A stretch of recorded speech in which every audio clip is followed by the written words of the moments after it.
Welcome back. চলে আসলাম আবার আপনাদের মাঝে নতুন একটা ভিডিও নিয়ে। আজকে আমি দেখাবো কিভাবে বিট তাতাকি বানানো হয়। এর জন্য আমি বিটটা কালার করে নিছি। দেখেন বিটটা মিডিয়াম কালার করছি, ভিতরে কাঁচা এবং উপর দিয়ে হালকা হালকা আমার মিডিয়াম হয়েছে। একদম পারফেক্ট মিডিয়াম যেটাকে বলে সেটাই হয়েছে।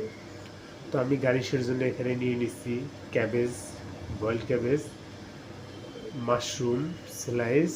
এপাশে আমার গার্লিক গার্লিক ফ্রাই আছে। এখানে আছে এলো জাপানিজ লিকি স্লাইস। তো এটা হচ্ছে গার্নিশের জন্য আমি নিচ্ছি। এখানে একটা টমেটো লয়ে নিচ্ছি। এরপর আমি বিটটা সুন্দর করে স্লাইস করে কাটলাম। 8 স্লাইস করছি বিটটা। আমার 8 স্লাইস করার পর আমি এখানে সস দিয়ে দিব। সসটা আমার অর্ধেক সসটা থাকবো ভিতরে উপরে, অর্ধেক সসটা থাকবো ভিতরে বাইরে। সুন্দর মতো সসটা দেওয়ার পর আমার এখানে পুরোপুরি ডিশটা রেডি হয়ে যাবে। দেখেন সসটা আমি দিয়ে দিচ্ছি। সসটার পরিমাণ একটু বেশি করে দিতে হইব, যেহেতু এটা হচ্ছে তাতাকি সস। তাতাকি সস কয়েক প্রকারই বানান যায়, তো আমি এটা বানাইছি, এটা আমার সবচেয়ে সহজ হয়েছে। তো ভিডিওটা কেমন লাগলো অবশ্যই সবাই জানাবেন। ভিডিওটা যদি ভালো লাগে লাইক কমেন্ট এবং চ্যানেলটা সাবস্ক্রাইব করতে পারেন। আপনারা কীরকম ভিডিও চান অবশ্যই আমাদেরকে কমেন্ট করে জানাবেন। খুদা হাফেজ।